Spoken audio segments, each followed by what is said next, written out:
ഇന്ന് തന്നെ ഡൗൺലോഡ് ചെയ്യൂ. കാണൂ നിങ്ങളുടെ ഫേവറേറ്റ് ഷോസ്. വല്ല ചോക്ലേറ്റ് വാങ്ങിക്കുന്ന കാര്യമായിരിക്കും. ഈ ചോക്ലേറ്റിന്റെ കാര്യമല്ല, വേറൊരു കാര്യ. അതെന്താ സാധാരണ ഇല്ലാത്തൊരു പ്രത്യേകത? ഞാൻ പറഞ്ഞ അച്ഛനും അമ്മമ്മയും ഞങ്ങളെ വഴക്ക് പറയരുത്.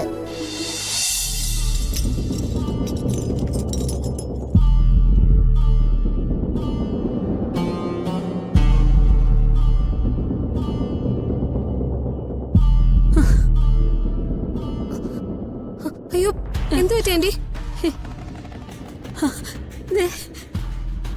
മോളെ കണ്ടില്ലേ, അച്ഛമ്മളുടെ ഫോട്ടോ താഴെ വീണ് ഉടഞ്ഞത്. പുറത്ത് നല്ല കാറ്റാ, അതുകൊണ്ടായിരിക്കും. കാറ്റടിച്ച് വീണതല്ലേ, അതിനെ ആന്റി എന്തിനാ എത്ര വിഷമിക്കുന്നത്? നാളെ നമുക്കിത് ഫ്രെയിം ചെയ്യാൻ കൊടുക്കാം.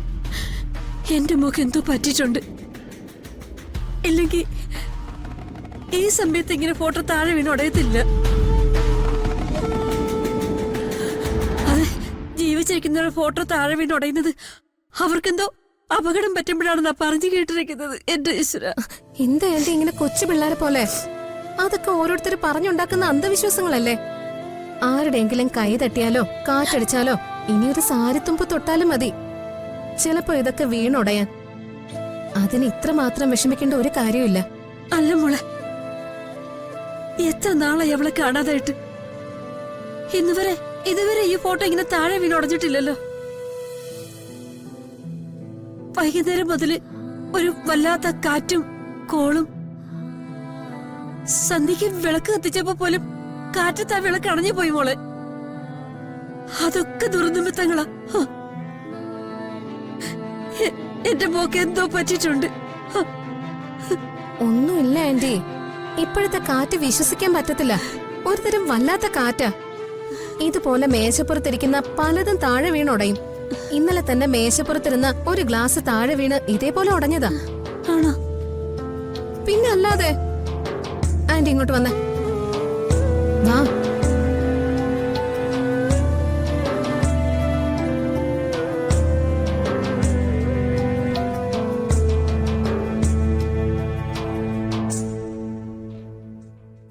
അയ്യോ, ആന്റിയുടെ കയ്യില് ചോര പിടിഞ്ഞല്ലോ.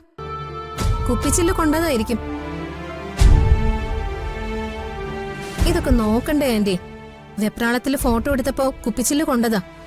മോളെ, ഇത്ര സന്ധ്യക്ക് എന്റെ കയ്യിൽ നിന്ന് ചോര പൊടിഞ്ഞില്ലേ? അത് ദുർനിമിത്തമല്ലാതെ പിന്നെന്താ? എനിക്കെന്തോ പേടിയാവുന്നു മോളെ. എന്തോ അനർത്ഥം സംഭവിക്കാൻ പോകുന്നുണ്ട്. ഇന്ന് ഇടിയോട് കൂടിയ മഴയും നല്ല കാറ്റും ഉണ്ടാവുമെന്ന് കാലാവസ്ഥാ പ്രവചനത്തിൽ ഉണ്ടായിരുന്നു. അതാ ഇന്ന് രാത്രി സംഭവിക്കാൻ പോകുന്ന അനർത്ഥം. ഓരോ അന്ധവിശ്വാസങ്ങളെ.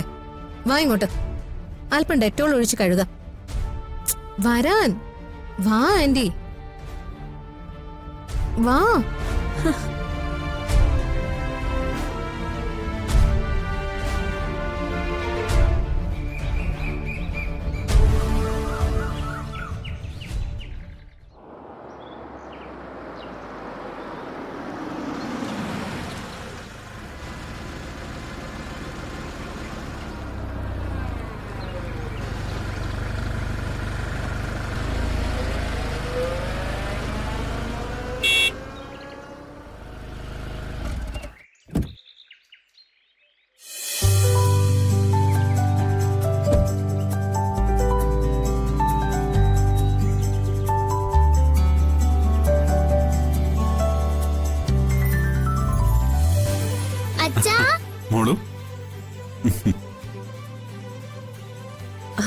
സച്ചി രാവിലെ ബ്രേക്ക്ഫാസ്റ്റ് കഴിച്ചാണോ?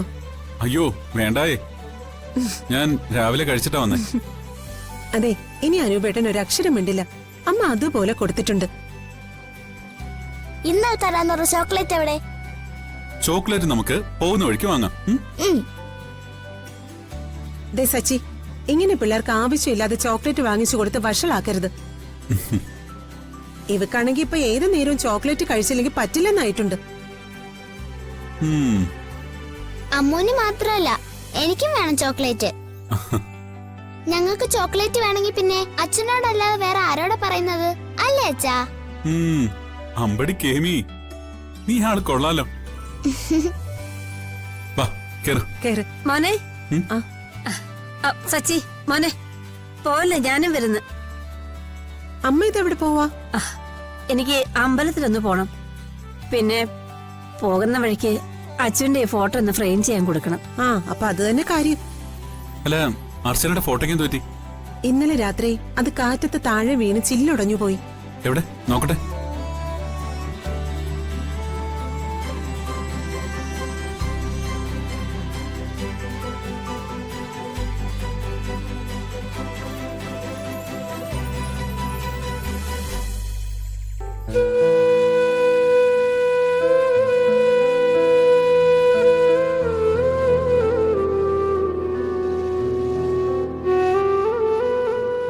അമ്മ എന്തിനാ സച്ചിയെ വിഷമിപ്പിക്കാൻ ഇതും കൊണ്ടുവന്നത്? നമുക്ക് പിന്നെ കൊണ്ടുപോയി ഫ്രെയിം ചെയ്താ പോരെ? ആഹാ, ഒന്ന് പോടി ഇവിടുന്ന്. നിനക്ക് അങ്ങനൊക്കെ പറയാം. എന്റെ മോളുടെ ഫോട്ടോ ഇങ്ങനെ ഇരിക്കുന്ന കണ്ടിട്ട് എനിക്ക് സഹിക്കാൻ പറ്റുന്നില്ല. അതുകൊണ്ടാ രാവിലെ തന്നെ ഇതുകൊണ്ട് പോവാന്ന് വിചാരിച്ചത്.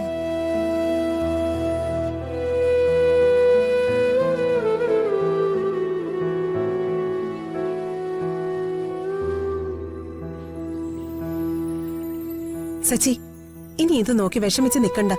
കാറ്റടിക്കുമ്പോ ഫോട്ടോയൊക്കെ താഴെ വീണ് ഉടയുന്നത് സാധാരണയാ. അതിന് തന്നെ.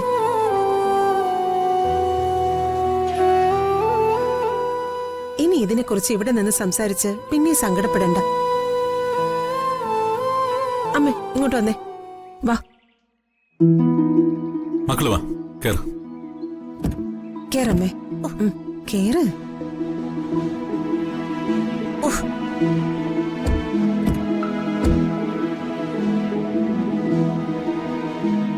ടാറ്റാ.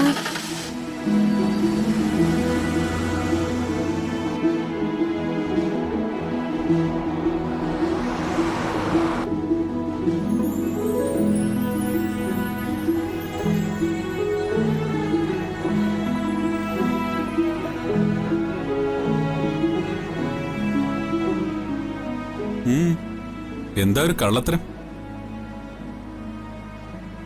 രണ്ടുപേരും കൂടി എന്തോ ഒരു പരിപാടി ഒപ്പിച്ചിട്ടുണ്ടല്ലോ. വല്ല ചോക്ലേറ്റ് വാങ്ങിക്കുന്ന കാര്യമായിരിക്കും.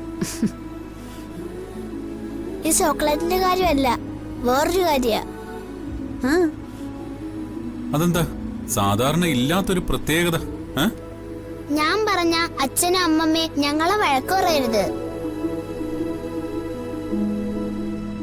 സമ്മതിക്കണം. അങ്ങനെ വെറുതെ ഒന്നും സമ്മതിക്കാനൊന്നും പറ്റില്ല. ആദ്യം നിങ്ങൾ കാര്യം എന്താന്ന് പറ. രണ്ടെണ്ണത്തിനെയും വിശ്വസിക്കരുത്. ഇതുപോലെ എന്തെങ്കിലുമൊക്കെ പറഞ്ഞ് നമ്മളെ പറ്റിക്കും.